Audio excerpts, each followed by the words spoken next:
Hi, Cromer Church. Lovely to see you. This is part 5 of the Inspire part of our I-series. Tonight we have a really, really special guest with us. She's going to introduce herself in just a second. You are super welcome. Hopefully you've been seeing the rest of these and hearing the words of wisdom from the members of our congregation. They are amazing. My name is Tim. I'm one of the senior leaders here, and this is... I'm Jess. And this is... Hi, I'm Jenny. I've been at Cromer for nearly, 5 years. I'm the cleaner. I'm also a part-time art teacher.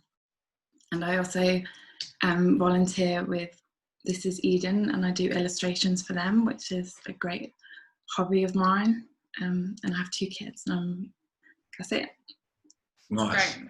That is good. You've got a lot on your plate by the sounds of it, Jen. I love it. So we have been kicking off most of these interviews just with an icebreaker, so a fun question before we get into kind of the meat of organisation and flexibility, the topic you'll be sharing on a bit tonight. So which would you prefer? This is a hard one. I was trying to work out what I would say. And why would you prefer it? And why? To never see a film again, or to never eat a takeaway again? Okay, this is very straightforward for me because I'm celiac. I can't eat wheat, so takeaways are pretty much off the table, except for the odd sort of sneaky Nando's takeaway. I love films, so I would definitely stick with films. Wow. Favourite film of all time? I recently saw that Hacksaw Ridge, which really impacted me massively. So. Yeah, at the moment, that's what I'm feeling. Yes, right. So that's about the American soldier who's a pacifist, right? And he basically just rescues people from like the Japanese front. Yeah, incredible film. I've not seen that. I'm not brave enough yet. I need to buy some more tissues before I get that. Yes, right. Yeah, it's like watching Forrest Gump. You feel like you've taken on this whole journey with this person, and at the end, you feel quite tired. Definitely time for bed at the end of that one. Great. Well, Jen, thanks so much for agreeing to come and do this interview for us. We really appreciate it. So the first question of the meat of this interview is this. What has been the biggest challenge and the biggest success as a single mum that you have had during lockdown? So the biggest challenge and the biggest success as a single mum during lockdown. Okay.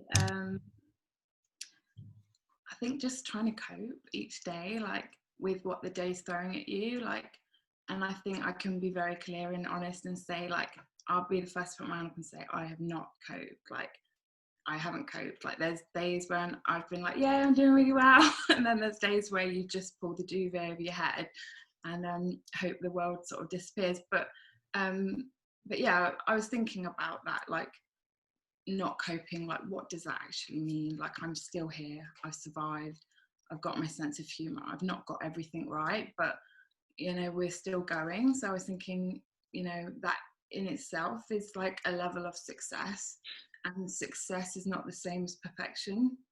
We often think that everything has to be plain sailing and perfect for us to have succeeded, but actually as Christians, more than ever, it's about overcoming challenges, and that's so yeah, that really just Yeah, that's powerful. And can you think of a specific challenge that you've managed to overcome in this season of lockdown, specifically? Technology is anyone that's worked with me on media team would know, I struggle with technology. It's just never been my strong point. I'm an artist, so give me a canvas and a brush and my record player. My record player is about as technical as I can get. But yeah, Zoom, no, big no. And I felt that I should get Disney Plus to survive the lockdown. That meant I had to replace the Apple TV, and just those kind of things are massive, and I get into such a panic about it. And being a teacher, last week I had to do my first art lesson via Zoom, and I had to set up a Zoom meeting by myself. I was there's no way, but I managed it. Jen, you're a successful technology wizard. It's been must have been like an amazing transition for you. But yeah, thanks. That's a definite challenge. Is there anything like with kids or with family that like you found that you've been able to overcome in lockdown, and how have you done that? Like my children are not going back to school till September, so but I've sort of been teaching remotely. So yeah, and then after I was furloughed and I got the call saying, you know, we'd love you to come back to Coma, that was a massive thing for me. And I just felt like I was taking a big step off a cliff, and I had to trust that God was going to catch me. And I did. I had meltdowns. I cried about it. I thought, how am I going to cope? But I just feel like just take one day at a time. And like today was, you know, it was great. The school have sort of said they're treating me as a key worker now. So the kids are sort of there 3 times a week. So that is making things a lot easier. Great. Oh, that's good news. And Jen, we love having you there. The fact that you sing in the toilets is absolutely incredible. We absolutely love that. I had to come back because like me and my fridge were like, it was, I needed some exercise. I needed to get off the sofa. So yeah. And I felt like God saying like, you're bigger, you're stronger than you think you are. Like you can cope with more than you think you can. And I'm going to sort of show you that. So that's what this whole journey, like not just about lockdown, but just about being a single parent as well, has all been about. So amazing. Yeah, I literally do. I have so much respect and honour for single parents. I have absolutely no idea. Like, yeah. So just like hearing some of what you're saying, like obviously we're not in, this isn't normal like life at the moment, is it? So it just would be great, like what we kind of in this season we redefine success a bit, because like you say, to put normal like measures of success or whatever on ourselves would be absolutely ridiculous. So what does success look like for you at the moment in this season? Okay, I think getting through this Zoom interview without making a fool of myself would be like a massive success. Well, definitely one for the books. But like I'm quite a detailed person, so like I'm not the big picture, I'm like detail. So for me, like success during lockdown is about, it's like a bowl of rice. It's all these really tiny details, like I spoke about earlier on, like overcoming the tech problems. And at the end of the day, knowing that like my kids have gone to bed and they're happy and we've had a laugh and their schoolwork is done, and I've cleaned the church and I've done my teaching, and I've not done it perfectly, and I have to be gracious with myself, and I have to sort of fall upon the mercy of other people that they're being gracious with me as well.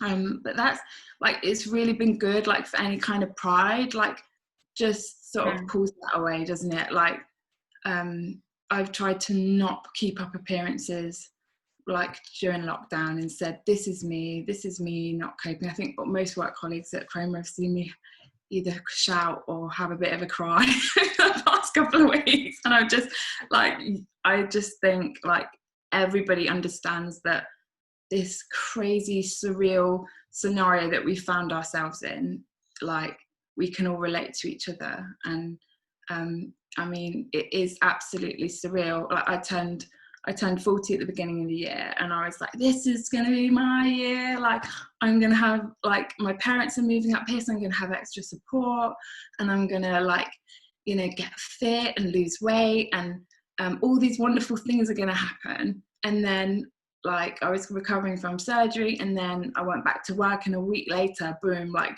we were all at home, and I was like, what is this, God? What is this? Like, and I just really felt God saying, like, this is me wanting to do some stuff in here, like with my people. Like I'm taking time out and I'm sort of hiding them in the cleft of the rock, so that we can sort of deal with what's going on in here.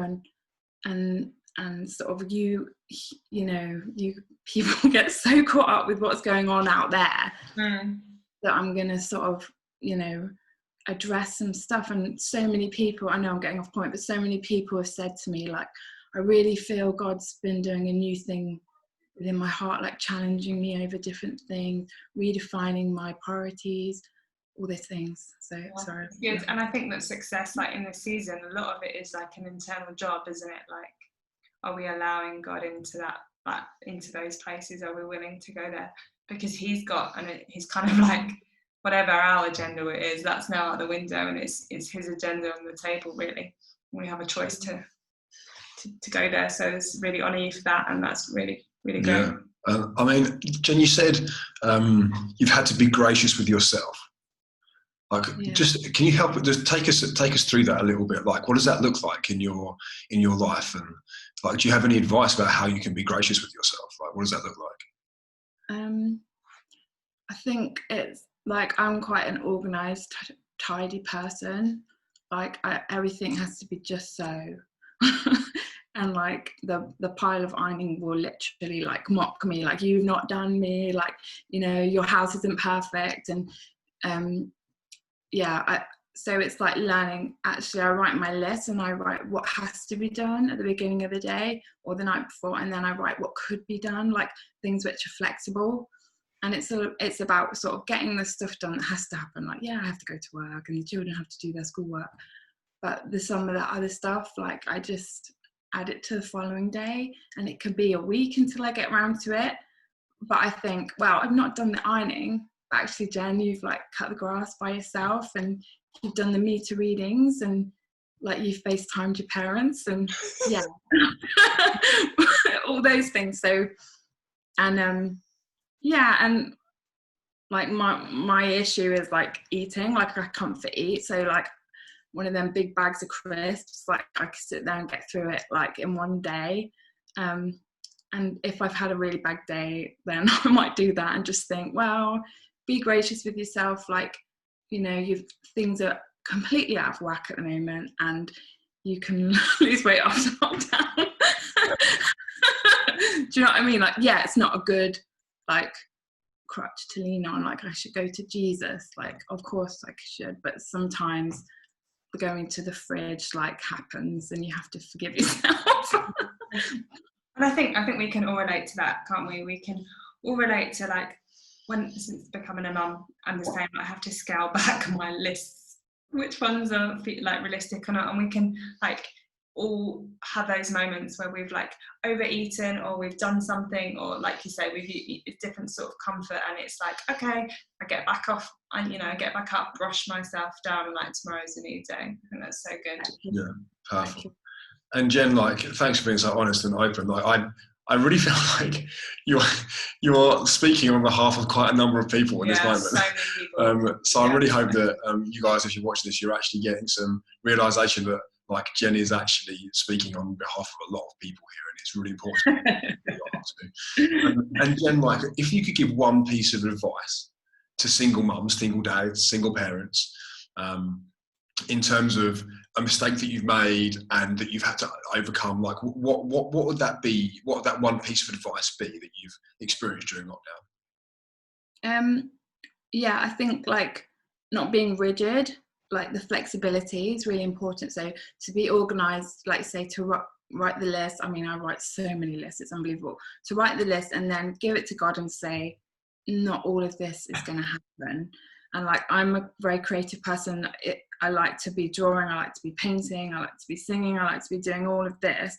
But sometimes I have to realise that if I force these things today with 2 kids, like it's going to lead to frustration and anger, maybe. Like I've got this blank canvas which I keep getting out the shed and I keep putting it on the table, and I've got my picture that I'm going to paint on it. And I've learned over the years, like maybe when the kids were little, I'd put my easel up and I'd be like, no, that's my right. I'm going to paint this. And then it would be dinner time and I'm surrounded by oils and dirty paintbrushes, and I've put myself in a position where I've put so much stress on myself, and you can't be creative when that happens. So it's being flexible enough to say, that's not a priority. My kids need to be fed.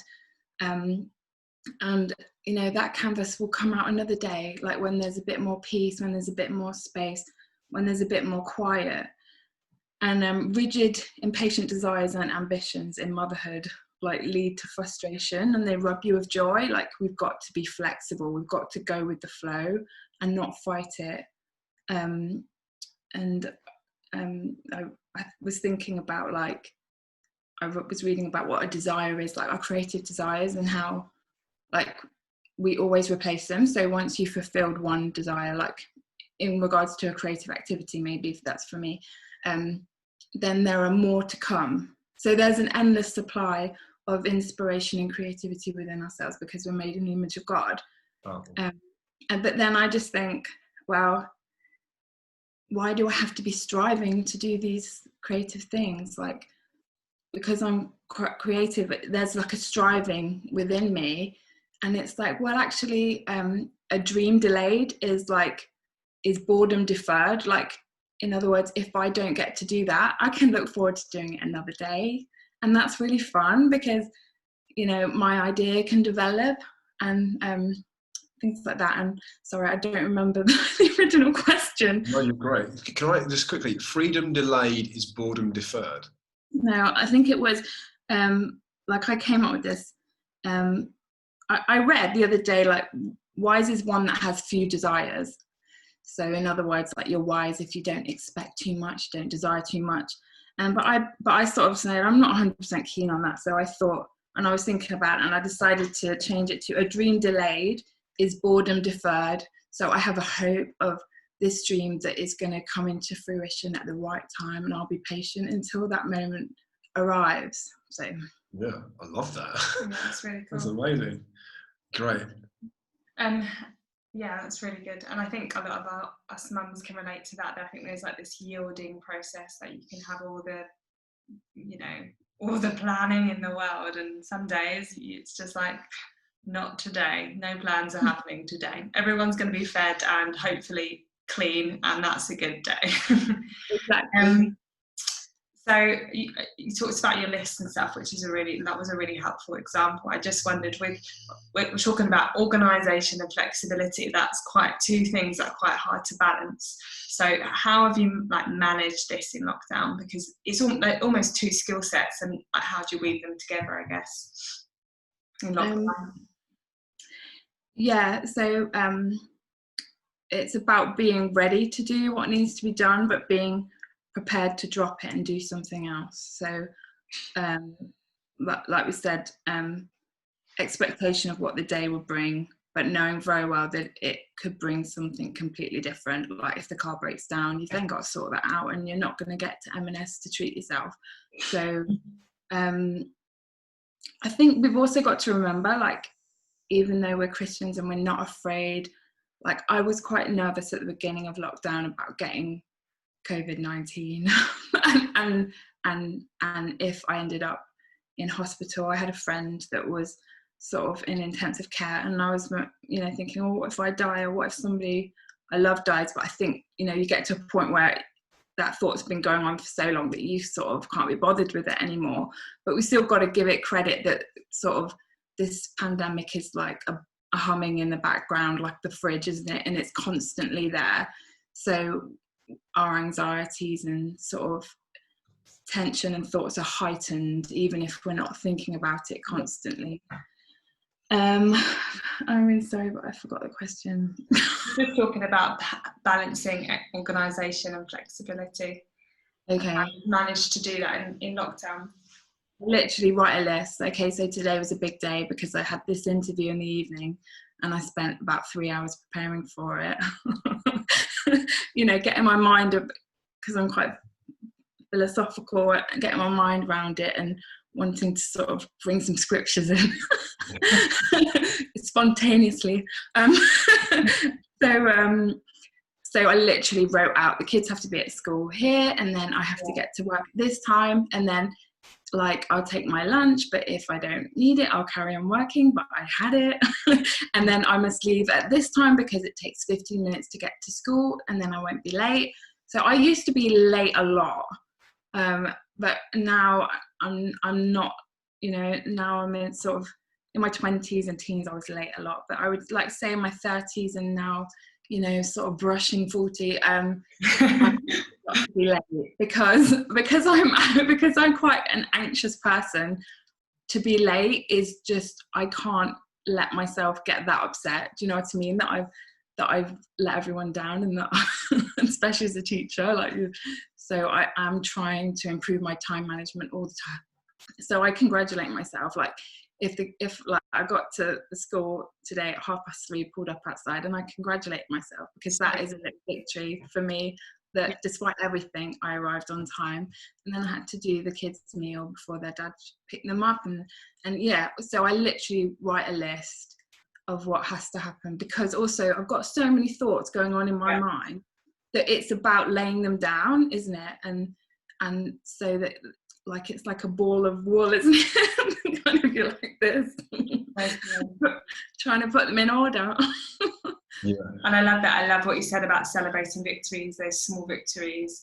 And I think that's probably another example of being gracious to yourself, and, you know, like, really that whole self-love thing is important, because it's really great. I really like that. Yeah. And this whole organisation and flexibility thing, like, you do it for your family, right? So that you're there with your kids 24/7, and you do it for them, with them, and actually you're the one taking responsibility in that moment, right? And I think, like, that for couples who are watching with children or whatever it looks like, I don't think that we could even really ever understand how that feels, you know, like how it feels to not have the other person to take over, or whatever it might look like. And I mean, that's why we've really wanted to do an interview with you, Jen, because we're like, how have you done it, and like, what does it look like for you? And I really think that the words you're speaking are really wise for lots of people, in terms of how you've come through this, and for single mums or for single dads. And because you're working as well, so like, you're a single mum and you're a working mum, and you actually work 2 jobs, and there's lots of things that go, like you said, lots of thoughts in your mind, and just in terms of, like, and the celebrating yourself thing is powerful. It's absolutely essential, I think, to support yourself in that moment. But in terms of being organised and being flexible, how has balancing those things served you well, bearing in mind you're a working mum, single mum with 2 jobs? Like, how has being organised and flexible really helped you in that moment? I'm not 100% sure on how to answer that question, but I'll try. I think it's getting, like, from the moment that I open my eyes, like, it's getting to that point of the day when everything that has to happen has happened, and I can just enjoy my children, and we can sit down and, like, you know, watch a film together and have a laugh, and, like, you know, eat a bowl of ice cream, or, you know, and then I'm relaxed because the list is done, like, and I spend all day trying to get to that point. And if they're not here, then if they're at their father's house, then I'm spending all day to sort of watch ER. Yeah. I'm a big, like, medical drama, like, I need it in my life. Yeah.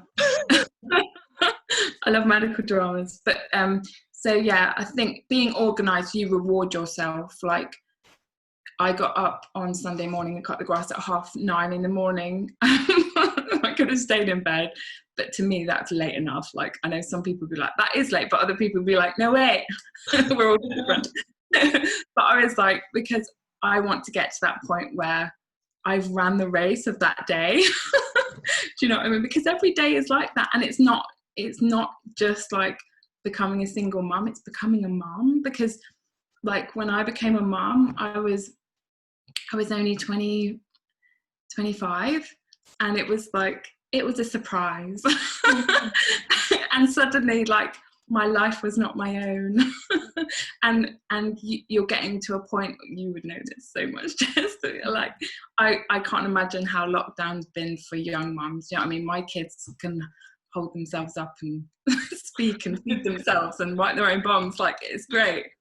But I can't imagine going through lockdown with sort of babies and little ones. But I do remember when they're that age, it does feel like you're in lockdown anyway. I go to the supermarket and you're like, another person, another adult, and you don't quite know what to say. Anyway, so yeah, respect to you. got off the point again. No, you were just saying, Jen, you were saying about like rewarding yourself and like being kind, but rewarding yourself for the organisational like stuff. Yeah, if I've done the stuff on the list, and the list doesn't rule me, like I rule the list, like the list mustn't dictate. That's really important, because we're not human doings, we're human beings. We are here to be and not to do, like so we're very task orientated, aren't we? Like, especially in this age of like, you know, social media, and look what I've achieved, and look, I'm this super mom, and it's actually, well, actually I'm not a super mom, but I have a super God, and he is enabling me every day to get the things done that I need to do. And then at the end of the day, to hopefully have enough like space left in my brain to like spend time in his presence. And sometimes to me that is just playing music, or playing worship music, or playing the Bible, because I don't even have the energy to read, so I just rest and listen to it. And I'm sure a lot of mums would do that. Audio Bible mums, definitely. Yeah. What I've loved hearing from you is, I think that like celebrating those small victories, and even like that thing of like, okay, eating some ice cream with my kids when the list is done, because I think there's such a big glimpse of like how God is with us. Do you know what I mean? Like, I watch myself as Savannah, and then I'm like, oh, all God wants to do is be like, well done, like you're doing so well, like wiping her bum, you're doing so well. Or like, okay, you've done most things off your list, and you can just, and now you almost remember that I'm there again. And there's that like, oh, we're all in the same room together, like God is in this room, we're all in the same room together, and we can all just enjoy each other and not even do anything particularly. But so I've really loved hearing that. I think they've been some of my highlights, but I've loved a lot. I loved everything you said, and the jovial moments too. Yeah, and the fact, Jen, that you have your sense of humour, and it is funny. You're the same on Zoom as you are in the office, and I think it's incredible. And the fact that you come in smiling and singing is powerful. It's a powerful testimony to who you are, and it's a powerful testimony to who God is in your life. So, Jen, we really, really, really appreciate your time. Yeah. I'm sure that there's been a lot of openness and honesty here that people are going to really benefit from. Yeah. And actually, it's really important that we can have these conversations in Christian circles, right? Like, it's important that we have these conversations. God is big, he is awesome, but there are some things that we actually struggle with, and that's okay, and we can have those conversations. That's the whole point about community. So, Jen, thank you so much. Thank you for having me. It's been great fun. Oh, yeah, great. I'm glad you enjoyed it. So, guys, thanks for tuning in to our 5th episode of our Inspire Interviews, which is part of our I-Series. Jen, can you just say goodbye to everyone? I was trying to think of some intelligent or funny way of doing it, but I just... No, great. And we'll say goodbye in a non-intelligent or funny way as well. So, bye everybody, thanks for watching. Bye, guys.